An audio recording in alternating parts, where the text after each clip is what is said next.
എല്ലാവർക്കും പുതിയൊരു വീഡിയോയിലേക്ക് സ്വാഗതം. ഞാനിതിൻ്റെ മുന്നേ എൻ്റെ ചാനലിൽ ലൈറ്റ് പെയിൻറ്റിങ് മെത്തേഡിനെ കുറിച്ചൊരു വീഡിയോ അപ്ലോഡ് ചെയ്തിരുന്നു. അന്ന് എടുത്ത ഫോട്ടോ ഞാൻ ആദ്യം നിങ്ങൾക്ക് കാണിച്ചു തരാം. ഈ ഫോട്ടോ ശരിക്കും ഞാൻ എൻ്റെ സോണി ക്യാമറയിലാണ് എടുത്തത്, മൊബൈലിലല്ല. അപ്പോൾ വീഡിയോൻ്റെ കമൻറ്റിൽ കുറേ പേര് ചോദിച്ചിരുന്നു ഈ ഫോട്ടോ എങ്ങനെ, അതായത് ഈ മെത്തേഡ് എങ്ങനെ മൊബൈലിൽ ചെയ്യാൻ പറ്റും, മൊബൈലിൽ എങ്ങനെ ഫോട്ടോ എടുക്കാൻ പറ്റുമെന്ന് കുറേ പേര് എന്നോട് ചോദിച്ചിരുന്നു. അപ്പോൾ ഇന്നത്തെ വീഡിയോയിൽ നമ്മൾ ലൈറ്റ് പെയിൻറ്റിങ് മെത്തേഡ് ഉപയോഗിച്ചിട്ട് മൊബൈലിലാണ് ഫോട്ടോ എടുക്കുന്നത്. ഞാൻ ട്രൈപ്പോഡും മൊബൈലൊക്കെ സെറ്റ് ചെയ്തിട്ടുണ്ട്. അന്ന് എടുത്ത അതേ ബൈക്ക് തന്നെയാണ്, അതേ കോമ്പോസിഷൻ തന്നെയാണ്. പക്ഷേ ഇപ്രാവശ്യം ഞാൻ ലാൻഡ്സ്കേപ്പ് മോഡിലല്ല എടുക്കുന്നത്, ഒരു വെർട്ടിക്കലായിട്ടാണ് ഞാൻ ഫോട്ടോ എടുക്കുന്നത്, കുറച്ചുകൂടി സ്കൈ കവർ ചെയ്യാനൊക്കെ വേണ്ടിയിട്ട്. പിന്നെ അത് മാത്രമല്ല, ഇങ്ങനെ വെർട്ടിക്കലായിട്ട് ഉള്ള ഫോട്ടോ നമുക്ക് ഇൻസ്റ്റഗ്രാമിൽ അപ്ലോഡ് ചെയ്ത് കഴിഞ്ഞാൽ കുറച്ചുകൂടി കാണാൻ ഭംഗിയായിരിക്കും. ഈ സമയത്ത് നല്ല വെയിലാണ്, നമുക്ക് ഇപ്പോൾ ലൈറ്റ് പെയിൻറ്റിങ് മെത്തേഡ് ഉപയോഗിച്ചിട്ട് ഫോട്ടോ എടുക്കാൻ പറ്റില്ല. എടുക്കുന്ന ഫോട്ടോ ലോങ് എക്സ്പോഷർ ആയതുകൊണ്ട് ലൈറ്റ് വളരെ കുറയണം. അപ്പോൾ സൺസെറ്റൊക്കെ കഴിഞ്ഞിട്ട് ഒരു ഡാർക്ക് ടൈം ആകുമ്പോഴാണ് നമ്മൾ ആ ഫോട്ടോ എടുക്കേണ്ടത്. അതുകൊണ്ട് സൺസെറ്റൊക്കെ ഒന്ന് കഴിഞ്ഞിട്ട് നമുക്ക് ആവശ്യമുള്ള രീതിയിൽ സ്കൈ ഒന്ന് മാറട്ടെ. അപ്പോൾ അതുവരെ ഒന്ന് വെയിറ്റ് ചെയ്യാം നമുക്ക്.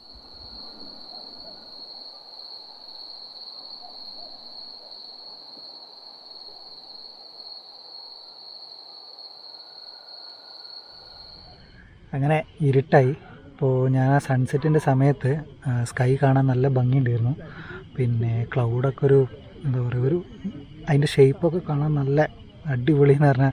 അപ്പോൾ ഞാൻ എൻ്റെ സോണി ക്യാമറയിൽ കുറച്ച് ഫോട്ടോസ് എടുത്തു ക്ലൗഡ്സിൻ്റെ. വലിയ കോമ്പോസിഷൻ തോന്നില്ല, ആ ഒരു എന്താ പറയുക, അതിൻ്റെ ഒരു ഷേപ്പ് ഉണ്ടാവുമല്ലോ, കളറും ബ്ലൂ, നല്ല ഓറഞ്ച്, വൈബ്രൻ്റ് ആയിട്ടുള്ള നല്ല രസമുണ്ടായിരുന്നു കാണാൻ. അപ്പോൾ അതിൻ്റെ കുറച്ച് ഫോട്ടോസ് എടുത്തിട്ടുണ്ട്, ഞാനത് നിങ്ങൾക്ക് കാണിച്ചു തരാം. ആദ്യം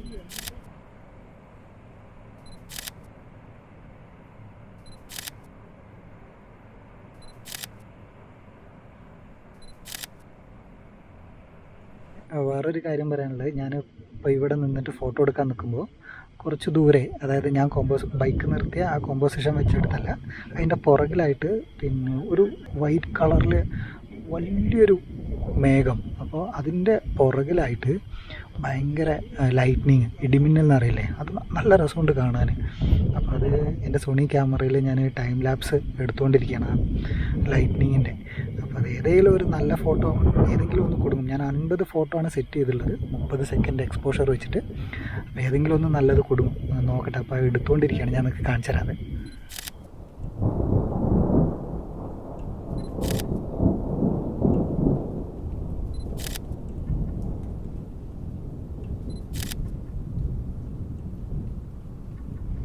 ശരിക്കും നമ്മൾ വന്നത് ഇതിനൊന്നുമല്ല, ലൈറ്റ് പെയിൻറ്റിങ് മൊബൈലിൽ എങ്ങനെ എടുക്കാമെന്നുള്ളത് നോക്കാനാണ്. അപ്പോൾ നമുക്ക് അതിൻ്റെ സെറ്റിങ്സൊക്കെ നോക്കാം. ഞാനിപ്പോൾ വീഡിയോൻ്റെ സ്റ്റാർട്ടിങ്ങിൽ നിങ്ങൾക്കൊരു ട്രൈപ്പോഡ് കാണിച്ചു തന്നില്ലേ, മൊബൈലൊക്കെ സെറ്റ് ചെയ്തല്ലേ, അത് ഞാൻ മാറ്റി. അപ്പോൾ ആ ട്രൈപ്പോഡിലാണിപ്പോൾ time lapse, lightning time lapse ഞാൻ എടുത്തുകൊണ്ടിരിക്കുന്നത്. അതൊക്കെയാണ്. ഞാൻ സിമ്പിളായിട്ട് ആ ഒരു മെത്തേഡ് അല്ലെങ്കിൽ സെറ്റിങ്സ് കാര്യങ്ങളൊക്കെ ഞാനൊന്ന് എക്സ്പ്ലെയിൻ ചെയ്തു തരാം. ആദ്യം ക്യാമറ ഓപ്പൺ ചെയ്ത് കഴിഞ്ഞാൽ പ്രോ മോഡ് എന്നുണ്ടാവും. ചിലരെ ക്യാമറയിൽ ഇത് ചിലപ്പോൾ നൈറ്റ് മോഡ് എന്നായിരിക്കും, അല്ലെങ്കിൽ മാനുവൽ മോഡ് എന്നുണ്ടാവും. ഇങ്ങനെ അതിൻ്റെ പേര് ഓരോ ക്യാമറേൻ്റെ മോഡ്, അതായത് ഓരോ മൊബൈലിൻ്റെയും മോഡൽ മാറുന്നതിനനുസരിച്ച് ഇതിലുള്ള ഓപ്ഷനും മാറും. ഇപ്പോൾ എൻ്റെ മൊബൈൽ OnePlus 3T ആണ്, ഒരു പഴയ മൊബൈലാണ്. അപ്പോൾ അതിലുള്ളത് കണ്ടില്ലേ, പ്രോ മോഡ് എന്നാണ് എൻ്റെ മൊബൈലിലുള്ള ഓപ്ഷൻ. അപ്പോൾ നിങ്ങളടുത്ത് നൈറ്റ് മോഡ് ഉണ്ടെങ്കിൽ നൈറ്റ് മോഡ് സെലക്ട് ചെയ്യാം. അപ്പം ഞാൻ പ്രോ മോഡാണ് സെലക്ട് ചെയ്യാൻ പോയിട്ടുള്ളത്. അപ്പോൾ ആദ്യം നമുക്ക് ISO നോക്കാം. അപ്പോൾ ISO നമുക്ക് ആദ്യത്തെ ഫോട്ടോ നമ്മൾ എടുക്കാൻ പോകുന്നത് ബൈക്ക് ഓൺ ചെയ്തിട്ടുള്ളതാണ്. അതായത് ബൈക്ക് ഓൺ ചെയ്യാന്ന് പറഞ്ഞാൽ ആ ഹെഡ്ലൈറ്റ് ഓൺ ചെയ്തിട്ട് വെച്ചിട്ടുള്ള ഫോട്ടോ ആണ് നമ്മൾ ആദ്യമായിട്ട് എടുക്കാൻ പോകുന്നത്. അപ്പോൾ അതുകൊണ്ട് ISO നമുക്ക് വളരെ കുറച്ച് മതി, അധികം വേണ്ട. കാരണം ബൈക്കിൻ്റെ ലൈറ്റ് ഓൾറെഡി നമ്മൾ ഫോട്ടോയിലുണ്ടല്ലോ. അപ്പോൾ നമ്മൾ ISO 1600 ഒക്കെ വെച്ച് കഴിഞ്ഞാൽ ഭയങ്കരമായിട്ട് പൊള്ളിപ്പോവും നമ്മളെടുക്കുന്ന ഫോട്ടോ. അപ്പോൾ ചെയ്യേണ്ടത് ISO ഒരു 400 വെച്ചാൽ മതി. പിന്നുള്ളത് വൈറ്റ് ബാലൻസ് നിങ്ങൾക്ക് പിന്നെ ലേറ്ററായിട്ട് മാറ്റാവുന്നതാണ്, നമ്മൾ എഡിറ്റ് ചെയ്യുമ്പോൾ മാറ്റാവുന്ന സംഭവമാണ് ഈ വൈറ്റ് ബാലൻസ്. അതുകൊണ്ട് വൈറ്റ് ബാലൻസ് നിങ്ങൾക്ക് ഒന്നുകിൽ ഓട്ടോ സെറ്റ് ചെയ്യാം, ഇല്ലെങ്കിൽ നിങ്ങളെ ടേസ്റ്റിനനുസരിച്ച് മാറ്റാം. ചിലർക്ക് ബ്ലൂ കളർ വേണ്ടി വരും, ചിലർക്ക് യെല്ലോ കളറായിരിക്കും ഇഷ്ടം. അപ്പോൾ അതിനനുസരിച്ച് നിങ്ങൾക്ക് മാറ്റാം. ഞാനിപ്പോൾ വൈറ്റ് ബാലൻസ് ഓട്ടോയിലാണ് വയ്ക്കുന്നത്. ഇനിയാണ് മെയിൻ പാർട്ട്, അതായത് ഷട്ടർ ഷട്ടർ സ്പീഡ് നമ്മൾ ISOൻ്റെ കാര്യം പറഞ്ഞ പോലെ തന്നെയാണ്. നമ്മൾ ബൈക്കിൻ്റെ ഹെഡ്ലൈറ്റ് ഓൺ ചെയ്തിട്ടാണ് ആദ്യത്തെ ഫോട്ടോ നമ്മൾ എടുക്കാൻ പോകുന്നത്. അതുകൊണ്ട് ഷട്ടർ സ്പീഡ് നമുക്കൊരു 4 സെക്കൻഡ് ഇല്ലെങ്കിൽ 5 സെക്കൻഡ് വെച്ചാൽ മതി. കാരണം ISOൻ്റെ ഇത് കാര്യം പറഞ്ഞ പോലെ തന്നെയാണ്. പിന്നെ ലൈറ്റ് ഉള്ളത് കൊണ്ട് ഒരുപാട് 10 സെക്കൻഡ് 20 സെക്കൻഡൊന്നും ഷട്ടർ സ്പീഡ് ആദ്യത്തെ ഫോട്ടോയ്ക്ക് നമുക്ക് വെക്കേണ്ട ആവശ്യമില്ല. ഇനി അടുത്തത് ഫോക്കസാണ്. നമുക്ക് ഈ ഫോക്കസ് ഒഴികെയുള്ള എല്ലാ സംഭവവും, അതായത് ഫോട്ടോയുടെ ബ്രൈറ്റ്നസ്, ഈ വൈറ്റ് ബാലൻസ്, ഇങ്ങനത്തെ സംഭവങ്ങളൊക്കെ നമുക്ക് എഡിറ്റിങ്ങിൽ അഡ്ജസ്റ്റ് ചെയ്യാവുന്നതാണ്. ഈ ഫോക്കസ് മാത്രം നമുക്കൊന്നും ചെയ്യാൻ പറ്റില്ല. ഫോട്ടോ നമ്മളത് ബ്ലറായി പോയാൽ, അതായത് ഔട്ട് ഓഫ് ഫോക്കസ് ആയി പോയി കഴിഞ്ഞാൽ പിന്നെ നമുക്കത് എഡിറ്റിങ്ങിലൊന്നും ചെയ്യാൻ പറ്റാണ്ട് വരും. അതുകൊണ്ട് ഫോക്കസ് നമ്മളെപ്പോഴും ശ്രദ്ധിക്കണം. ഇപ്പോൾ എൻ്റെ ക്യാമറയിൽ കണ്ടില്ലേ, മാനുവൽ എന്നുള്ളതിൽ ഒരു ചെടിയുടെ ചിത്രമാണുള്ളത്. അതിൻ്റെ അർത്ഥം ഈ ചെടിയുടെ ചിത്രം എന്ന് പറയുമ്പോൾ നമ്മൾ അടുത്തുള്ള ഒബ്ജക്റ്റിനെ ഫോക്കസ് ചെയ്യുന്നതാണ്. നമ്മൾ ഇപ്പോൾ ഈ മൊബൈൽ വെച്ചുള്ളതും ബൈക്കും തമ്മിൽ നല്ലൊരു ഡിസ്റ്റൻസ് ഉണ്ട്. അതുകൊണ്ട് ഞാൻ ഈ ചെടിയല്ല സെലക്ട് ചെയ്യുന്നത്. ഇവിടെ നിങ്ങൾക്ക് കാണാം മൗണ്ടെയിൻ എന്ന് പറഞ്ഞിട്ട്, ഈ മൗണ്ടെയിനാണ് ഞാനിത് സെലക്ട് ചെയ്യാൻ പോകുന്നത്.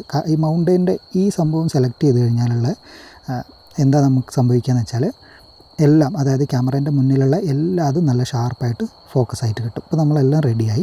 ഇനിയുള്ളത് മേലെ ടൈമർ എന്ന് പറഞ്ഞിട്ടുള്ളതുണ്ടാവും. ഓരോരുത്തരുടെ ക്യാമറയിലും ഇതൊക്കെ വ്യത്യാസമായിരിക്കും കേട്ടോ.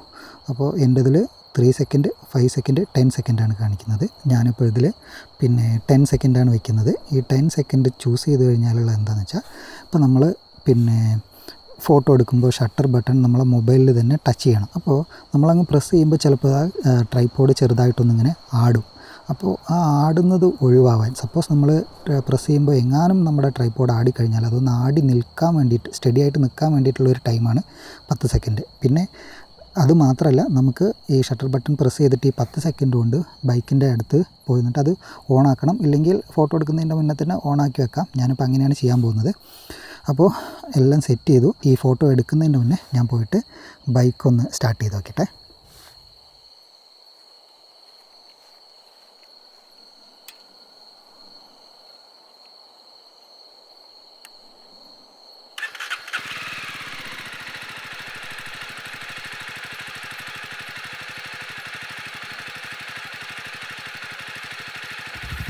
ബൈക്ക് സ്റ്റാർട്ട് ചെയ്ത് വെച്ചു. ഇനി നമ്മൾ ആദ്യത്തെ ഫോട്ടോ എടുക്കാൻ പോവുകയാണ്.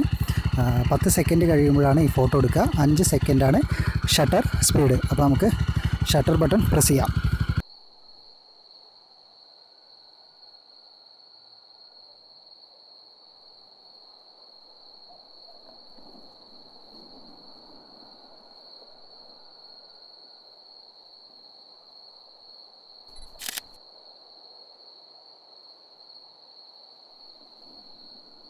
സോ നമുക്ക് ആദ്യത്തെ ഫോട്ടോ വളരെ നന്നായിട്ട് തന്നെ കിട്ടി. ഇനി വേണ്ടത് ബൈക്കിലുള്ള ഡീറ്റെയിൽസാണ്. അതായത് ആ petrol tank, engine, front tyre, അതിലൊക്കെയുള്ള കുറച്ച് ഡീറ്റെയിൽസ് കൂടി കിട്ടിക്കഴിഞ്ഞാലാണ് നമുക്ക് ആ ഒരു സ്റ്റുഡിയോ ലൈറ്റിൻ്റെ ഒരു എഫക്റ്റൊക്കെ ഒരു ഫീൽ വരിക. അപ്പോൾ നമ്മൾ ഇനി എടുക്കാൻ പോകുന്ന ഫോട്ടോ, അതിൻ്റെ സെറ്റിങ്സ് നമ്മൾ ആദ്യം എടുത്ത ഫോട്ടോന്ന് വളരെ വ്യത്യാസമാണ്. അപ്പോൾ ആ സെറ്റിങ്സ് എന്തൊക്കെയാണെന്നുള്ളത് നോക്കാം. നമ്മളിപ്പോൾ പ്രോ മോഡിൽ തന്നെയാണുള്ളത്. ISO നമുക്ക് ഈ ഫോട്ടോ എടുക്കാൻ വേണ്ടിയിട്ട് ISO അധികപ്പെടുത്തണം. അതായത് ഒരു 1600 പോവാം. നമ്മൾ 1600 കൂടുതൽ പോകണ്ട. കാരണം നമ്മൾ എടുക്കുന്ന ഫോട്ടോയിൽ നോയ്സ് വരും. നോയ്സ് എന്ന് പറയുന്നത് ചിലർക്ക് അറിയില്ലായിരിക്കും.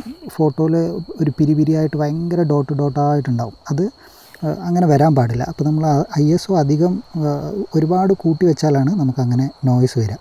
അപ്പോൾ നമ്മൾ അത് ഒഴിവാക്കാൻ വേണ്ടിയിട്ട് ISO 1600 വെച്ചാൽ മതി. വൈറ്റ് ബാലൻസ് നമ്മൾ ആദ്യം എടുത്ത ഫോട്ടോൻ്റെ അതേ സെറ്റിങ്സ് തന്നെയാണ്.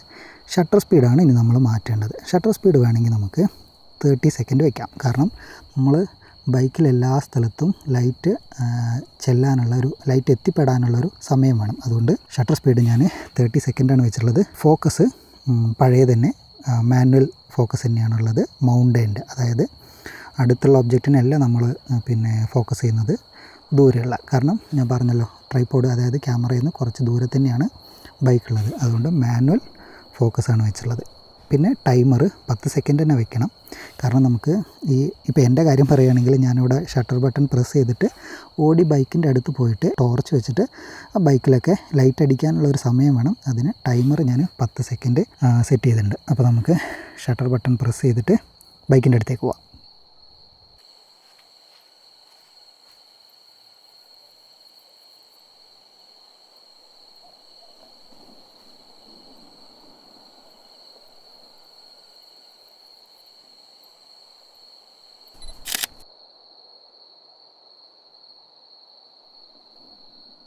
ഇപ്പോൾ നമ്മൾ 2 ഫോട്ടോ എടുത്തു. ആദ്യം നമ്മൾ ബൈക്ക് ഓൺ ചെയ്തിട്ട്, അതായത് ഹെഡ്ലൈറ്റൊക്കെ ഓൺ ചെയ്ത് വെച്ചിട്ടുള്ളൊരു ഫോട്ടോ എടുത്തു. അത് കഴിഞ്ഞിട്ട് ബൈക്കിലെ ഡീറ്റെയിൽസ് കിട്ടാൻ വേണ്ടിയിട്ട് നമ്മൾ ടോർച്ച് വെച്ചിട്ട് ലൈറ്റ് പെയിൻറ്റ് ചെയ്തിട്ട് ഒരു ഫോട്ടോയും കൂടി എടുത്തു. ഇനി ഇത് നമ്മൾ രണ്ടും ഫോട്ടോഷോപ്പിൽ കൊണ്ടുപോയിട്ട് എങ്ങനെ ബ്ലെൻഡ് ചെയ്യാന്നുള്ളത് നോക്കാം. കമ്പ്യൂട്ടറിലാണ് നിങ്ങൾ ഫോട്ടോ എഡിറ്റ് ചെയ്യുന്നതെങ്കിൽ ആദ്യം എടുത്ത ഫോട്ടോസ് കമ്പ്യൂട്ടറിലേക്ക് കോപ്പി ചെയ്യുക. ഇനി 2 ഫോട്ടോസും ഒന്നിനു മുകളിൽ ഒന്നായി വരുന്ന രീതിയിൽ, അതായത് സ്റ്റാക്കിംഗ് ഓർഡറിൽ ഓപ്പൺ ചെയ്യണം. അതിന് ഫയൽ മെനുവിൽ script load files into stack എന്ന ഓപ്ഷനിൽ ക്ലിക്ക് ചെയ്യണം. അപ്പോൾ ഇങ്ങനെ ഒരു വിൻഡോ ആയിരിക്കും കാണിക്കുക. ഇവിടെയാണ് നമ്മൾ എടുത്ത ഫോട്ടോസ് സെലക്ട് ചെയ്യേണ്ടത്. ഇപ്പോൾ 2 ഫോട്ടോസും ഒരു വിൻഡോയിൽ തന്നെ ഓപ്പണായി. ഇനി നമ്മൾ ഫോട്ടോ എടുക്കാൻ ഷട്ടർ ബട്ടൺ പ്രസ് ചെയ്യുമ്പോൾ ചിലപ്പോൾ നമ്മളുടെ ക്യാമറ ഷേക്ക് ആയിട്ടുണ്ടാകും. അങ്ങനെ ആയിട്ടുണ്ടെങ്കിൽ 2 ഫോട്ടോസിൻ്റെയും പൊസിഷനും മാറിയിട്ടുണ്ടാകാൻ ചാൻസ് ഉണ്ട്. അത് ഒഴിവാക്കാൻ 2 ഫോട്ടോസും അലൈൻ ചെയ്യണം. അതിന് എഡിറ്റ് മെനുവിലെ ഓട്ടോ അലൈൻ എന്ന ഓപ്ഷൻ ചൂസ് ചെയ്ത് ഓട്ടോ എനേബിൾ ചെയ്ത് ഓക്കെ കൊടുക്കണം. ഇപ്പോൾ ഫോട്ടോഷോപ്പ് ഓട്ടോമാറ്റിക്കായിട്ട് നമുക്ക് 2 ഫോട്ടോസും അലൈൻ ചെയ്ത് തരും. ഇനിയാണ് ഇമ്പോർട്ടൻ്റ് പാർട്ട്. നമുക്കിനി ഫോട്ടോസ് ബ്ലെൻഡ് ചെയ്യണം. അതിന് ലെയർ പാനലിൽ ബ്ലെൻഡിങ് മോഡ് ഓപ്ഷനിലെ സ്ക്രീൻ എന്ന ഓപ്ഷനാണ് ചൂസ് ചെയ്യേണ്ടത്. ഇപ്പോൾ ഏതാണ്ട് നമുക്ക് ആവശ്യമായിട്ടുള്ള റിസൾട്ട് കിട്ടിയിട്ടുണ്ട്.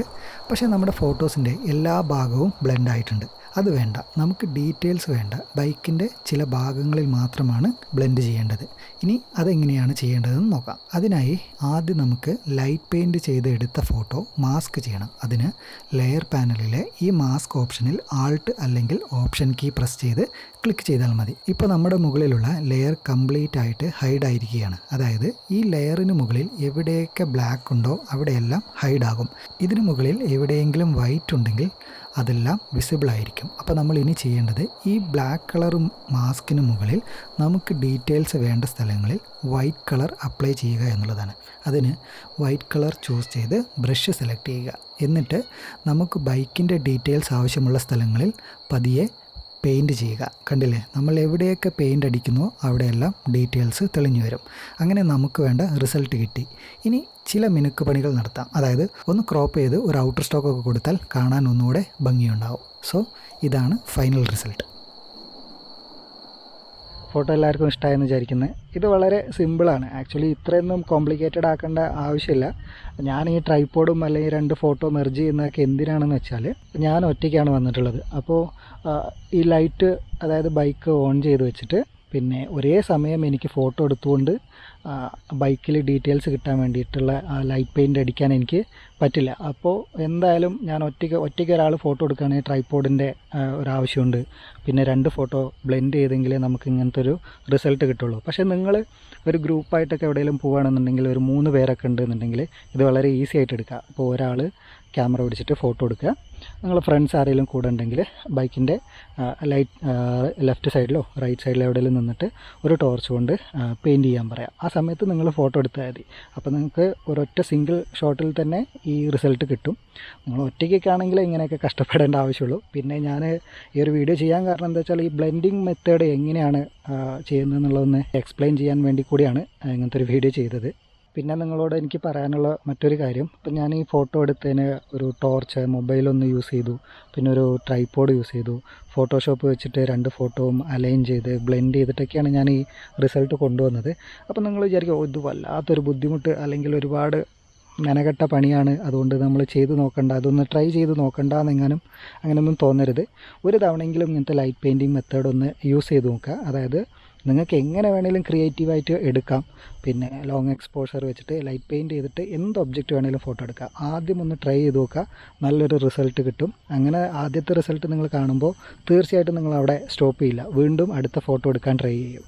അപ്പോൾ നിങ്ങൾ ഇങ്ങനത്തെയൊക്കെ ഫോട്ടോ എടുക്കുക, എന്നിട്ട് ഇൻസ്റ്റഗ്രാമിൽ പോസ്റ്റ് ചെയ്യുക. പോസ്റ്റ് ചെയ്യുമ്പോൾ എൻ്റെ പേര് കൂടി അതിലൊന്ന് മെൻഷൻ ചെയ്യുക. അതെന്തിനാണെന്ന് വെച്ചാൽ, എന്തെങ്കിലും നിങ്ങൾ ഫോട്ടോ എടുക്കുമ്പോൾ അത് എൻ്റെ വീഡിയോ കണ്ടിട്ട് നിങ്ങൾ ഫോട്ടോ എടുത്താണെന്നുള്ളത് എനിക്ക് മനസ്സിലാവുള്ളൂ. മാത്രമല്ല ആ ഫോട്ടോ എനിക്ക് കാണാനും പറ്റും. അപ്പോൾ നമ്മളൊരു കാര്യം ഒരാളായിട്ട് ഷെയർ ചെയ്തിട്ട് അയാൾക്കത് യൂസ്ഫുള്ളായി എന്നറിയുമ്പോൾ ഒരു വല്ലാത്ത സന്തോഷമാണ്. അതിനു വേണ്ടിയിട്ടാണ് പറയുന്നത്. ഷാജഹാൻ.ഫോട്ടോ എന്നുള്ള എൻ്റെ ഇൻസ്റ്റഗ്രാം ID കൂടി നിങ്ങളെ ഫോട്ടോയിൽ ഒന്ന് മെൻഷൻ ചെയ്യുക. സോ എനിക്ക് നിങ്ങളെടുക്കുന്ന ഫോട്ടോ കാണാൻ പറ്റും. അപ്പോൾ ഇനി എന്താ പറയാനുള്ളത് നിങ്ങൾക്കറിയാലോ. ഞാൻ പ്രത്യേകിച്ച് പറയേണ്ട ആവശ്യമില്ല. എല്ലാവരും ചാനൽ സബ്സ്ക്രൈബ് ചെയ്യുക, എൻ്റെ ഈ എഫേർട്ടിനെ സപ്പോർട്ട് ചെയ്യുക. പിന്നെ മറ്റൊരു കാര്യം പറയാനുള്ളത്, ഇത് ഡിസംബറാണ്. ഒരുപാട് സംഭവങ്ങൾ ഈ ഒരു മാസം ആകാശത്ത് നടക്കാൻ പോകുന്നുണ്ട്. അതിൻ്റെയൊക്കെ വളരെ ഇൻട്രസ്റ്റിംഗ് ആയിട്ടുള്ള ആസ്ട്രോ വീഡിയോസായിട്ട് ഞാൻ വരും. എല്ലാ ആഴ്ചയിലും ഞാൻ ഓരോ വീഡിയോ ഷെയർ ചെയ്യാം. അപ്പോൾ അതൊക്കെ മിസ് ചെയ്യാതിരിക്കാൻ വേണ്ടിയിട്ട് ചാനൽ സബ്സ്ക്രൈബ് ചെയ്യുക. അപ്പോൾ മറ്റൊരു വീഡിയോ ആയിട്ട് ഇനിയൊരു ദിവസം കാണാം. ബൈ.